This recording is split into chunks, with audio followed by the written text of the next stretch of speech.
think about what is missing in your life and you talk to your friends about it and you put your attention and your energy on it in your telephone conversations and you go to sleep thinking about what is missing and you have this kind of an energy system going on for you, you will continue to have what you are thinking about show up in your life, and you'll see more and more and more of missingness continue to show up.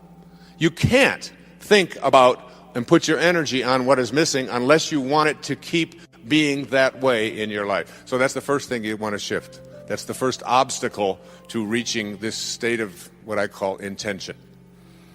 Secondly, if you put your thoughts on what is, you will continue to attract what is into your life.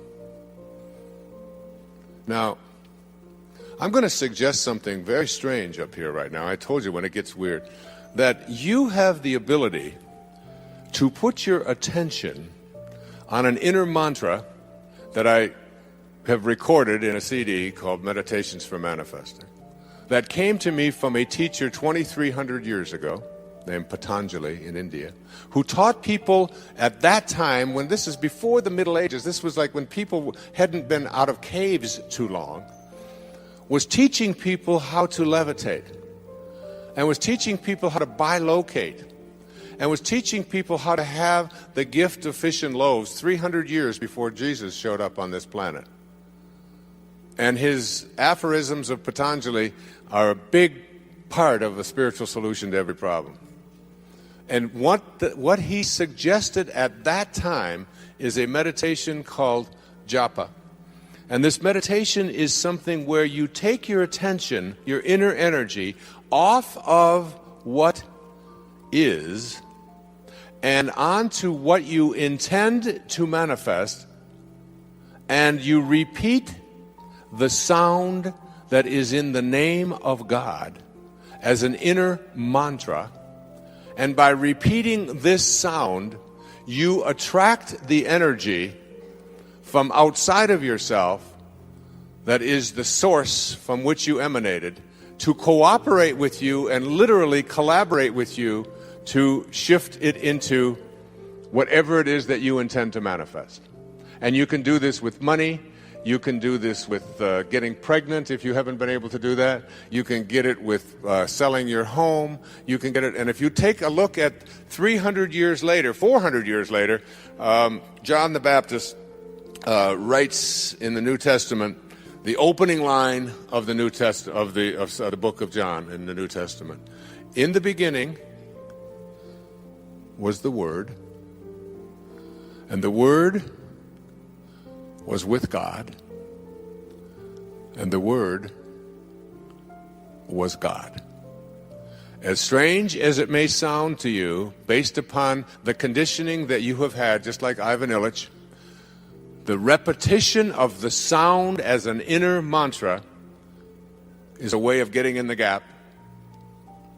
And it is a way of, when you repeat this sound, attracting whatever energy, that dormant forces that are out there, into your life to have whatever you need show up. And all I can say to you is, I stand up here before you tonight from my heart telling you that it has always worked for me. It is a meditation practice. It is so powerful, and I can't tell you how many people have been practicing it, including Gary, who spoke to you here today. And there is absolutely no limit to what you can attract into your life simply by practicing it.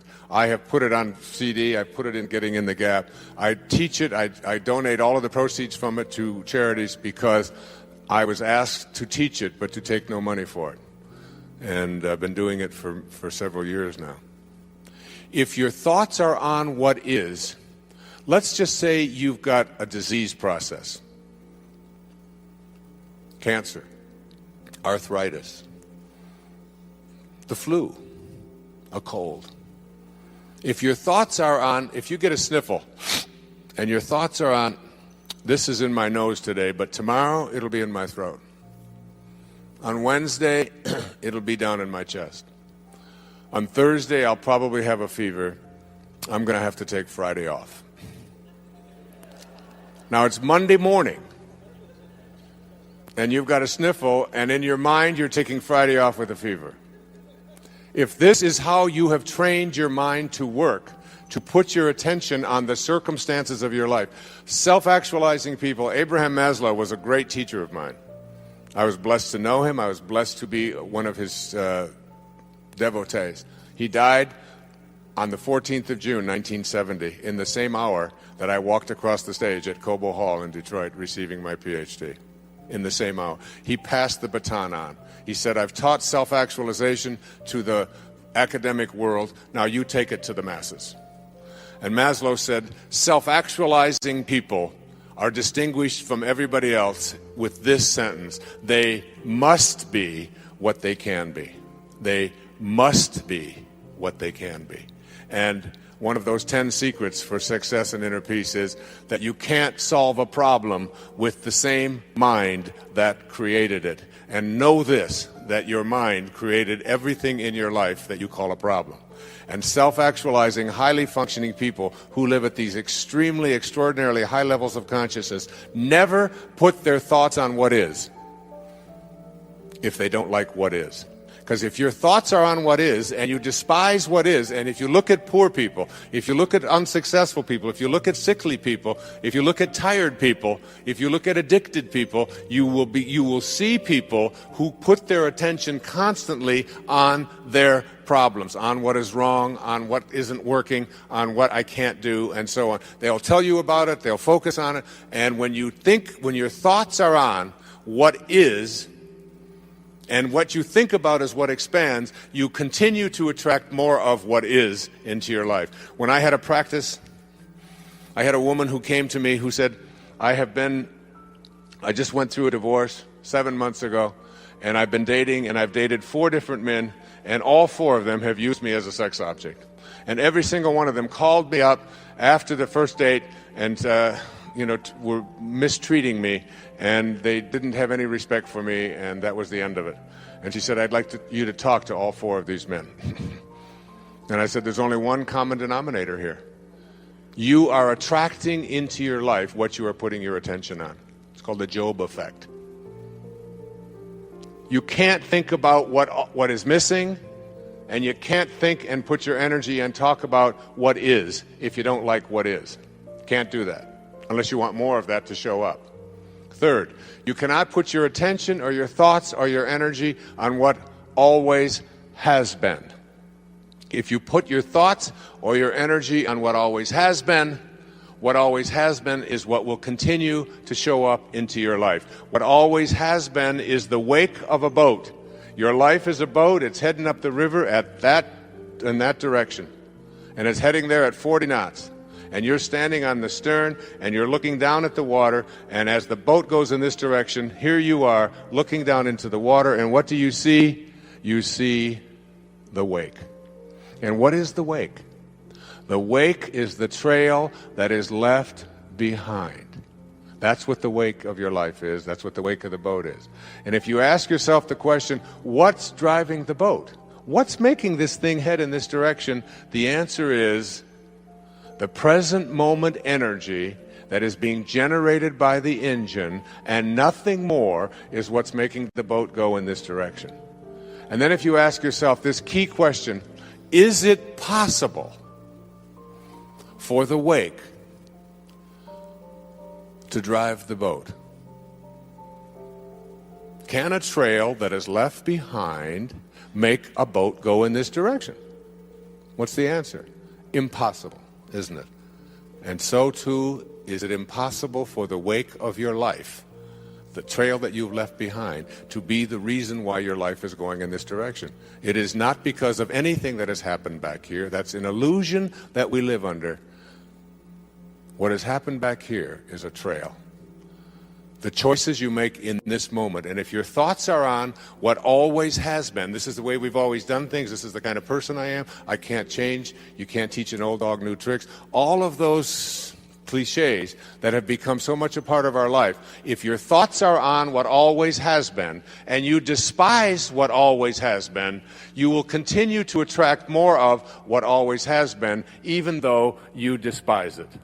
It works that way. So you can't think about what's missing, what is, and what always has been. And it gets worse. You cannot think about and put your attention on what they want or expect for you if you want that to change in your life. And there's no shortage of people who have an opinion about what it is that you should be or shouldn't be or how you should be doing it. Most of these are your relatives. I have a wonderful book in mind to write. It's called Your Friends Are God's Way of Apologizing for Your Relatives.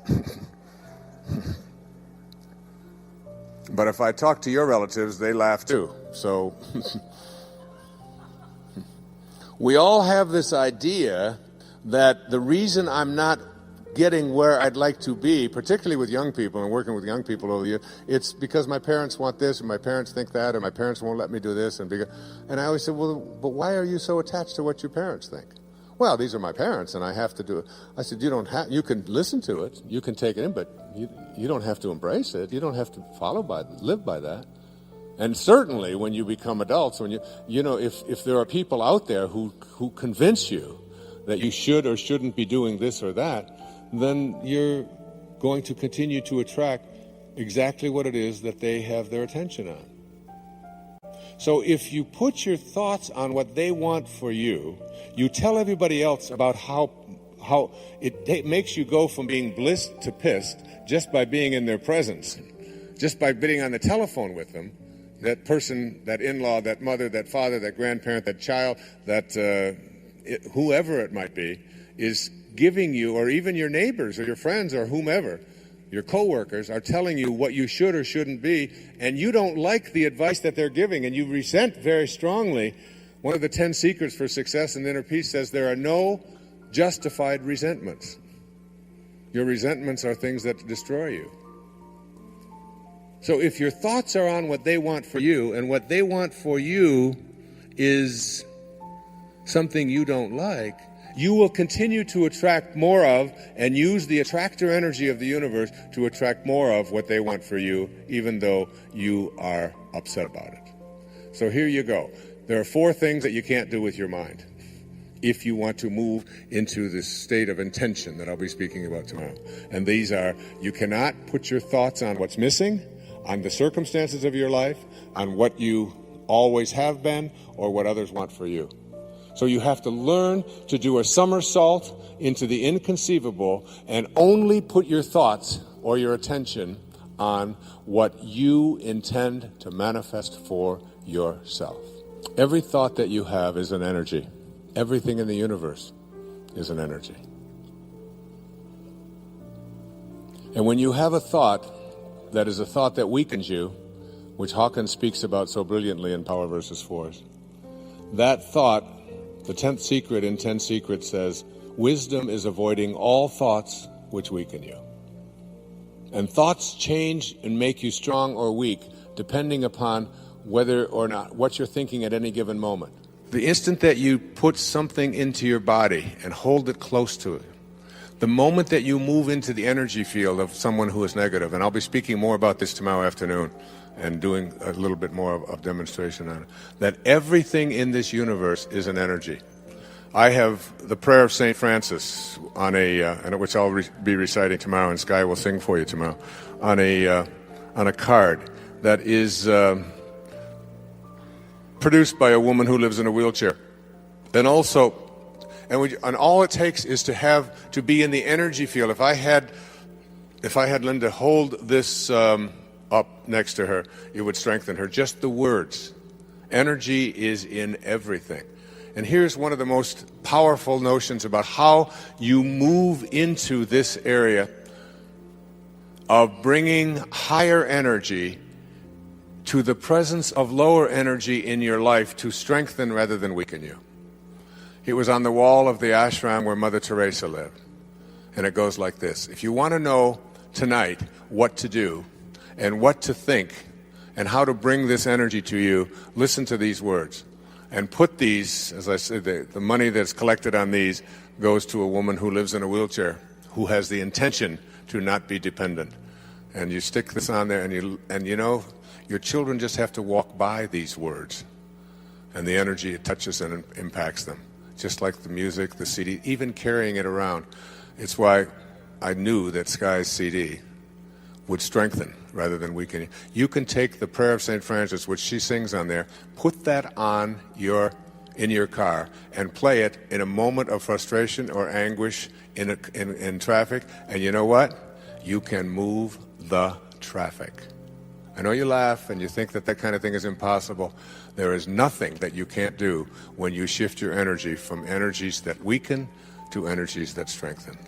And this is what Kent Keith had written and what Mother Teresa lived by. She said, people are often unreasonable, illogical, and self-centered. Forgive them anyway.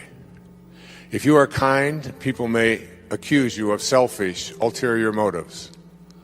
Be kind anyway. If you are successful, you will win some false friends and some true enemies. Succeed anyway. If you are honest and frank, people may cheat you. Be honest and frank anyway. What you spend years building, someone may destroy overnight. That's particularly relevant in America, isn't it? Build anyway. If you find serenity and happiness, they may be jealous. Be happy anyway. The good you do today, people will often forget tomorrow. Do good anyway. Give the world the best you have, and it may never be enough. Give the world the best you have anyway. You see, in the final analysis, it's all between you and God. It was never between you and them anyway.